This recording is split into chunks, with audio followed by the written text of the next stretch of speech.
السلام علیکم۔ ہر روز ہم کسی نہ کسی سیاستدان کا، کسی فوجی عہدیدار کا، کسی عدالتی عہدیدار کا، کسی عہدیدار کا کوئی نہ کوئی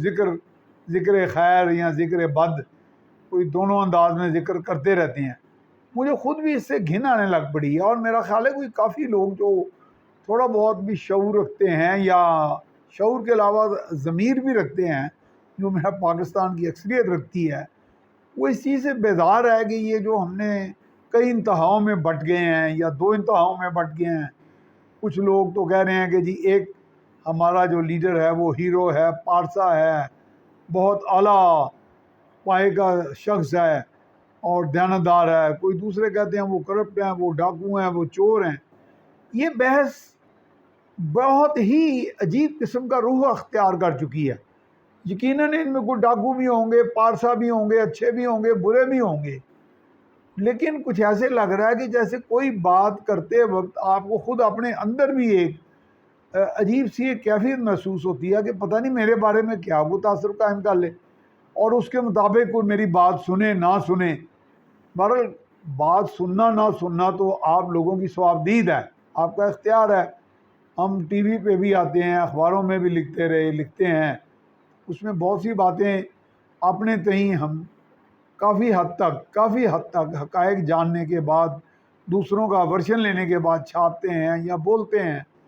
لیکن پھر بھی غلطی کا احتمال تو ہر وقت رہتا ہے۔ تو یہ دل میں ایک احساس سا پیدا ہوتا ہے، ایک خوف سا پیدا ہوتا ہے کہ اس غلطی جو انسانی ٹو ار از ہیومن کہتے ہیں نا، کہ انسان غلطی کا پتلا ہے، تو اس سے یہ تاثر نہ قائم ہو جائے کہ جی ہم کوئی خواہ مخواہ کا بلا وجہ اور بغیر کسی ضرورت کے کسی کے حق میں ہیں یا کسی کے خلاف ہیں۔ تو اس لیے میری بڑی کوشش تھی کہ یہ عمران خان، شہباز شریف، زرداری، بلاول، یہ جتنے بھی بڑے عہدیدار ہیں، سیاسی، عدالتی، فوجی، عسکری اسٹیبلشمنٹ کے یا دیگر، ان کے بارے میں زیادہ ذکر نہ کریں۔ اور اس لیے میرا زیادہ فوکس یہ ہے آج کہ ہم دوست آپس میں بیٹھ کے، جس میں بیوروکریسی کے بھی میرے سابق ساتھی ہیں، کوئی ریٹائرڈ سیکرٹری صاحبان ہیں، وہ بات کر رہے تھے، تو وہ باتیں ہم کریں کہ جو ملک کے اندر ایک ریاستی مشینری موجود رہتی ہے ہر حالت میں، یعنی حکومت کوئی بھی ہو، کیئر ٹیکر ہو، باقاعدہ منتخب ہو، آر ٹی ایس بیٹھنے کے بعد اقتدار میں آئی ہو، فوجی بغاوت کے نتیجے میں آئی ہو، کو ڈیٹیٹ کے نتیجے میں آئی ہو، وہ مشینری چلتی رہتی ہے اور کافی حد تک وہ اثر انداز ہوتی ہے پالیسی میکنگ میں، پالیسی فارمولیشن میں، ماں سوائے کہ کچھ ہمارے دوست جو خارجہ امور کے ماہرین ہیں وہ کہتے ہیں کہ کبھی کبھار ہماری خارجہ پالیسی میں کہیں سے کوئی ہدایت آ جاتی تھی تو ہمیں بعض کا یو ٹرن یا ریورسل کرنا پڑتا تھا اپنی پالیسی میں۔ لیکن مجھے جیسے کہ ایک مرتبہ عمران خان صاحب کے ایک بڑے معتمد تھے، معتمد خاص، وہ اگر آپ بھول نہ گئے ہوں تو میں ان کا نام اس لیے نہیں لے رہا کہ خواہ مخواہ کا وہ مجھے جھوٹا کہہ دیں گے، جبکہ حقیقتاً انہوں نے یہ خود کہا کہ ہمارے پرائم منسٹر جو ہیں وہ بعض اوقات بیوروکریٹس کی باتوں سے بھٹک جاتے ہیں۔ کبھی وہ ایک فیصلہ کرتے ہیں، اگلے روز پہ دوسرا بیوروکریٹ یا وہی بیوروکریٹ اگر دوسری رائے دیتا ہے تو وہ ٹریک سے اتر جاتے ہیں، جسے ہم لوگ یو ٹرن کہتے ہیں، میڈیا والے۔ تو اس کا مطلب ہے کہ ہر دور میں وہ بیوروکریسی، وہ سول ڈھانچہ یا وہ انتظامی ڈھانچہ، بھلے وہ فوج کا ہی ہو یا دیگر اداروں کا ہو، وہ موجود رہتا ہے، وہ اپنا کام کرتا رہتا ہے، قطع نظر اس کے کہ حکومت کس کی ہے، کس پارٹی کی ہے، کس سوچ کی ہے۔ لیکن پاکستان میں کچھ ایسے لوگ اقتدار میں آئے، ویسے تو عمران خان کہتے رہے کہ میں بے اختیار وزیر اعظم تھا، تو مجھے تو اسٹیبلشمنٹ کے سہارے پہ میں چلا اور اسٹیبلشمنٹ ہی چلاتی تھی سارا کچھ، مجھے تو میری اہلیہ نے بتایا کہ آپ وزیر اعظم ہیں۔ تو یہ تو تقریباً وہ ایک لطیفہ ہی ہو گیا کہ جنرل ضیاء الحق کے دور میں جو تھے ہمارے جنیجو صاحب، محمد علی جنیجو وزیر اعظم رہے، انہوں نے کچھ فیصلے بھی کیے، منوائے بھی، اور ایک دن انہوں نے اپنے ملٹری سیکرٹری یا اپنے جو پرنسپل سٹاف آفیسر تھے انہیں پوچھا کہ بھئی یہ جنیجو صاحب کو کیا ہو گیا ہے؟ انہوں نے کہا جناب جنرل صاحب، جناب صدر مملکت صاحب، وہ جنیجو صاحب خود کو وزیر اعظم سمجھنے لگ پڑے ہیں. تو یعنی کہ اس کا مطلب ہے کہ اس بااختیار حلقے میں، اس سرکل میں جس میں جنرل ضیاء الحق خود صدر پاکستان اور چیف آف آرمی اسٹاف کے طور پر موجود تھے، اور ان کے ساتھی جو پاورفل جرنیل تھے، وہ سمجھتے تھے کہ یہ جو وزیر اعظم لگایا ہے انہوں نے، اس کو کوئی اختیار نہیں ہے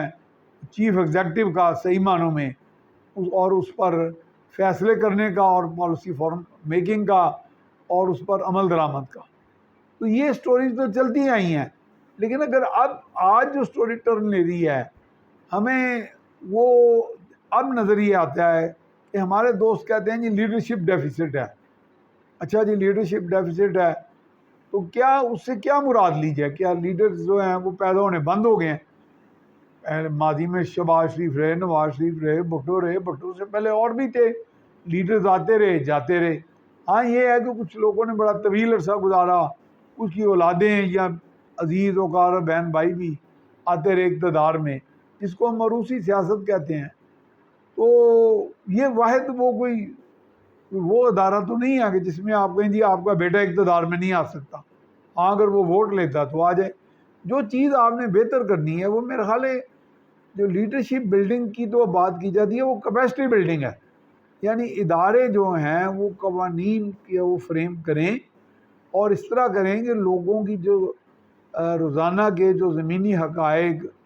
سالانہ بنیادوں پہ، ماہانہ بنیادوں پر تبدیل ہوتے ہیں، حالات کے مطابق ان کے اندر تبدیلیاں لائیں اور وہ اس کے اوپر پالیسیاں بنیں. تو ایک کافی سپیس موجود ہوتی ہے کہ اگر ایک اچھا سول سرونٹ یا ایک اچھا عہدے دار کسی اور ادارے سے ایک اچھا نوٹ بنا کے بھیجتا ہے تو وہ آسانی سے نظر انداز یا ریجیکٹ نہیں کیا جا سکتا کسی چیف منسٹر کی طرف سے یا کسی پرائم منسٹر کی طرف سے. ابھی کل میرے ساتھ ایک ٹی وی پروگرام میں کچھ صاحب بیٹھے تھے، وہ سابقہ ایک وزیر اعلیٰ جو تھے عمران خان کے دور کے پنجاب کے، ان کے بارے میں کہتے تھے کہ بیوروکریسی نے ایک پالیسی بنائی جس میں کہا گیا کہ جی 1.5 ٹائمز کوئی تنخواہیں بڑھانی ہیں بڑے عہدے بڑے سٹاف کی. تو بعد میں جا کے انہوں نے کہا چیف منسٹر نے کہ اچھا میں تو یہ سمجھتا رہا، انہوں نے کہا تھا 1.5% بڑھانی ہے، تو میں نے فوری دستخط کر دیے. تو چلیں وہ تو چلو ذرا سادہ لوگ ہوں گے وہ وزیر اعلیٰ جو تھے پنجاب کے، جن کو وزیر اعظم صاحب کا ہٹانا ہی نہیں چاہتے تھے، 2-3 سال ہٹایا ہی نہ گیا باوجود اپنی وہ تمام تر انکمپیٹنس کے، ان کی تمام انکمپیٹنس کے. تو لیکن یہ ہے کہ پھر بھی اس سے بعد نتیجہ یہی اخذ ہوتا ہے کہ جس طرح عمران خان کہتے ہیں میں بے اختیار تھا، اور جس طرح ان کے معتمدین ہمیں کہتے رہے براہ راست، یہ میں سنائی بات نہیں کر رہا کہ انہیں سول سرونٹ یا دیگر بیوروکریٹس جو تھے عہدے داران اداروں کے، وہ کبھی کچھ کہتے تھے کبھی کچھ، اور ان سے بات اپنی منوا لیتے تھے، حالانکہ کہا تو جاتا ہے کہ عمران خان بات مانتے نہیں ہیں. تو اس میں جو منطقی چیز جو نتیجہ اخذ ہوتا وہ یہ ہے کہ اگر ریاستی مشینری دیانتداری سے، ذہانت سے، قومی امنگوں کے مطابق زمینی حقائق کے تبدیل ہونے کے ساتھ اپنی کیپیسٹی بلڈنگ کرے، پالیسی میکنگ کرے، تو وہ کافی حد تک ایک نیوٹرلائزنگ ایفیکٹ پیدا ہوگا. اگر لیڈر کوئی بہت بڑا ہیرو، بہت بڑا ذہین ارسطو نہیں بھی ہوگا تو نظام تھوڑا سا بہتر ہوتا جائے گا. یہ نظام چلانا عوام ہی نے ہوتا ہے، عوام کے پڑھے لکھے لوگ، ان پڑھ لوگ بھی برابر، جو کسان ہے کم پڑھا لکھا ہے لیکن وہ بھی ایک علم رکھتا ہے زمین آباد کرنے کا، زمین میں فصل بڑھانے کا، پیداوار بڑھانے کا، آبپاشی کا، اور وہاں پہ جو باقی جو کاروبار ہیں لائف سٹاک کا، وہ بہت سی چیزوں کا علم رکھتا ہے، اس کی کیپیسٹی بلڈنگ کی جا سکتی ہے. تو صرف یہ ہے کہ ہم نے وہ انوائرمنٹ پیدا کرنا ہے. تو اس لیے ہمیں بہت زیادہ ہر وقت انتظار میں نہیں رہنا چاہیے کہ جب تک وہ پارسا لیڈر اقتدار میں نہیں آئے گا ملک نہیں چلے گا. ہم نے ملک کو کیوں ایک ریڈ سگنل کے اوپر کھڑا کر دیا ہے؟ ہمیں چلتے رہنا ہے، سوچتے رہنا ہے، کام کرتے رہنا ہے. اور آج یہ خبر ہم سن رہے ہیں وزیر اعظم شہباز شریف کے منہ سے کہ وہ کہہ رہے ہیں جی عمران خان نے باقاعدہ لوگوں کے ذریعے، وہ کون لوگ ہیں تھوڑا یہ بھی بتا دیں ہمیں. وہ ایسے درمیان میں کون سے لوگ ہیں جو وزیر اعظم سابقہ کو بھی جانتے ہیں، موجودہ کو بھی جانتے ہیں، اور آرمی چیف کو جو آگے کہہ رہے ہیں کہ جی اب عمران خان ایک نئی تھیم، ایک نیا نیریٹو، جسے مجھے نیریٹو کے لفظ سے تو ویسے ہی بڑی گھن آتی ہے کہ ایک نیا نعرہ داغنے لگے ہیں جس میں وہ کہہ رہے ہیں کہ موجودہ آرمی چیف مجھے قتل کرنے کی یا کرانے کی دھمکیاں دے رہے ہیں یا دینے لگے ہیں، کوئی اس طرح کر کے بات ہے۔ تو میں یہ ساری باتیں تھوڑی شک کے انداز میں اس لیے کہہ رہا ہوں کہ یہ باتیں کوئی واقعتاً کوئی ان کے آس پاس سابقہ لحقے کوئی کہیں دکھائی نہیں دے رہے، کوئی شواہد، کوئی کرائم کوئی اس طرح کے ہیں نہیں۔ تو یہ غیر ضروری بات کیوں کی جا رہی ہے؟ کہا جا رہا ہے جی وہ اقتدار سے ہٹ کے تھوڑے سے ہو گئے ہیں، اس طرح غصے والے ہو گئے ہیں، تھوڑا توازن کھو چکے ہیں۔ تو اگر وہ توازن کھو چکے ہیں تو پھر ان کیا کیا جا سکتا ہے اس کا؟ کوئی یا تو توازن درست کرنے والی کوئی ہمارے ہاں سسٹم موجود ہوتا تو ہو جاتا، تو یا پھر عوام جو ہے انہوں نے فیصلہ کرنا آنے والے وقت میں کہ کس طرح کے افراد کو اوپر اقتدار میں لانا ہے اور کس طرح نظام چلانا ہے، یا پھر کیا وہ خود بھی کچھ کام کر سکتے ہیں بغیر کسی اس طرح کی لیڈرشپ کی بیساکھیوں کے۔